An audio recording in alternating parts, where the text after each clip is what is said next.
ଆପଣଙ୍କ ପାଇଁ ପ୍ରଶ୍ନ ନମ୍ବର 1 କେଉଁ ବୈଜ୍ଞାନିକ ବଳର ଗାଣିତିକ ସୂତ୍ର ସନ୍ଧାନ କରିଥିଲେ? Option number A Newton, option number B Aristotle, option number C Galileo, option number D କୌଣସିଟି ନୁହେଁ। এই ପ୍ରଶ୍ନର ଉତ୍ତର ଜାଣିଥିଲେ କମେଣ୍ଟ ବକ୍ସରେ ନିଶ୍ଚିତ ଜାଣନ୍ତୁ।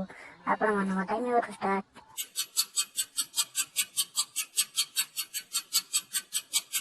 এই ପ୍ରଶ୍ନର ଉତ୍ତରଟି ଅପସନ୍ ନମ୍ବର ଏ ନ୍ୟୁଟନ।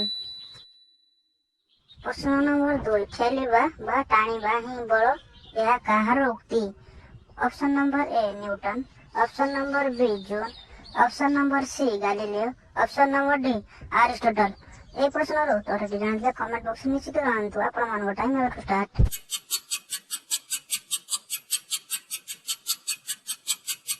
এই ପ୍ରଶ୍ନର ଉତ୍ତରଟି option number D Aristotle. 3 number ପ୍ରଶ୍ନ କେଉଁ ବୈଜ୍ଞାନିକ ବଳ ସହ ସମ୍ପୃକ୍ତି?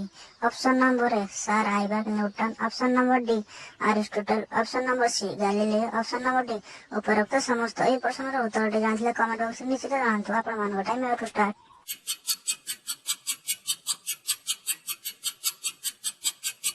এই ପ୍ରଶ୍ନର ଉତ୍ତରଟି ଅପସନ୍ ନମ୍ବର ଡି ଉପରୋକ୍ତ ସମସ୍ତ।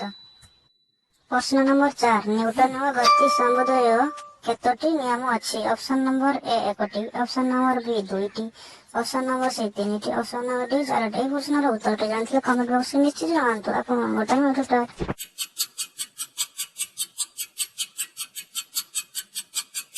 ପ୍ରଶ୍ନର ଉତ୍ତରଟି ଅପସନ୍ ନମ୍ବର ସି 3। ପ୍ରଶ୍ନ ନମ୍ବର 5 ସମ୍ବେଗର ପରିବର୍ତ୍ତନ ହାର କାହା ସହିତ ସମାନ? ଅପସନ୍ ନମ୍ବର ଏ ବଳ, ଅପସନ୍ ନମ୍ବର ବି କ୍ଷମତା, ଅପସନ୍ ନମ୍ବର ସି କାର୍ଯ୍ୟ, ଅପସନ୍ ନମ୍ବର ଡି ଶକ୍ତି। এই ପ୍ରଶ୍ନର ଉତ୍ତରଟି ଜାଣିଥିଲେ କମେଣ୍ଟ ବକ୍ସରେ ନିଶ୍ଚିତ ଜଣାନ୍ତୁ। ଆପଣମାନଙ୍କ ଟାଇମ୍ ଏବେଠୁ ଷ୍ଟାର୍ଟ।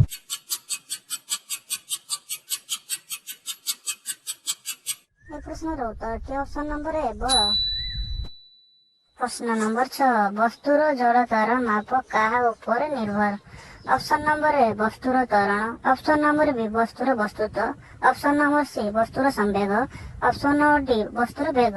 এই ପ୍ରଶ୍ନର ଉତ୍ତରଟି ଜାଣିଥିଲେ କମେଣ୍ଟ ବକ୍ସରେ ନିଶ୍ଚିତ ଜଣାନ୍ତୁ। ଆପଣମାନଙ୍କ ଟାଇମ୍ ଏବେଠୁ ଷ୍ଟାର୍ଟ।